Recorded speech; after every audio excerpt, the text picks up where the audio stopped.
Donc voilà, si vous êtes parti au bout, vous êtes sûrement rendu compte que j'ai fait une petite erreur ici tout à l'heure en décalant mon axe de 30 alors qu'il n'y avait pas assez. Alors on va le faire ensemble.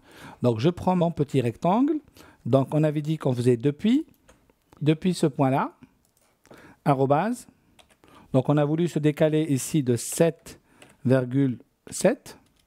Donc il tombe juste. C pour côté. Mon objet fait 10 de longueur sur 25 de hauteur. Et je clique ici. Ah là là là là, on a un petit problème. C'est assez court. Eh bien, on a appris à faire étirement. Ça permet de corriger ce genre d'erreur. Alors, étirer. L'étirement se fait toujours de droite à gauche. Par contre, ici, je n'ai pas besoin d'étirer le rectangle. Donc, avec majuscule, je vais retirer mon rectangle du jeu d'étirement. Entrée. On a fait 30.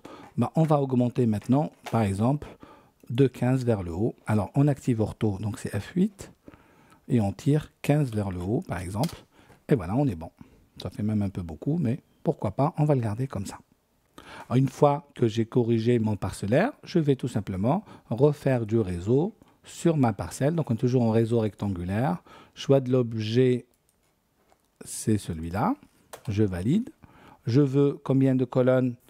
1, 2, 3, 4, 5, 6, 7, 8, 9. 9 colonnes. Mon décalage de colonnes va être de là à là, donc exactement de 10. Aperçu, on est bon, je fais entrer. Je peux faire les autres par miroir. Je vais faire un miroir en prenant par exemple ici un certain nombre. De ce point-là à ce point-là, je valide. Alors on peut toujours faire ajuster, j'en ai fait un peu trop, vous voyez, c'est pas très important parce qu'on pourra toujours corriger cet élément-là. L'élément important maintenant, puisqu'on a fait tous les parcelles, sauf les parcelles qui sont ici, sur cette rue, à 21 degrés 5. Alors pour les faire, ce n'est pas beaucoup plus compliqué. Il suffit juste de lire les codes. Là, qu'on a un décalage de 3 de chaque côté, décalé de 3. Donc je décale cet objet-là de 3 et celui-là de 3. Je zoome en utilisant la molette. On agrandit ici, on arrive.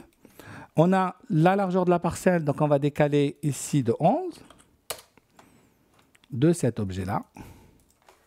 Alors, je ne décale pas de 23 dans ce sens-là, parce que si je venais à le faire, je vais le faire de 23, il va le décaler parallèle à. Et du coup, je n'aurai pas la cote de 23 de cette droite-là. Si nous mesurons cette droite-là, elle ne fera pas 23, mais elle fera 24,8, parce que l'objet a été décalé perpendiculairement à. N'oubliez pas que décaler se fait toujours décaler perpendiculaire à.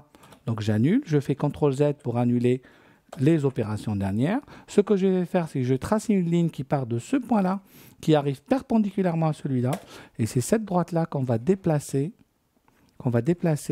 de 23 vers le haut. On est en ortho, donc on peut juste tirer en haut, et c'est bon.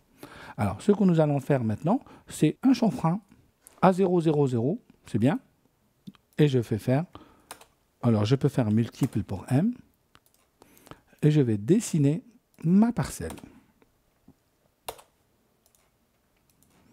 Alors, je peux faire de la copie multiple, mais je peux aussi faire du réseau avec un ongle.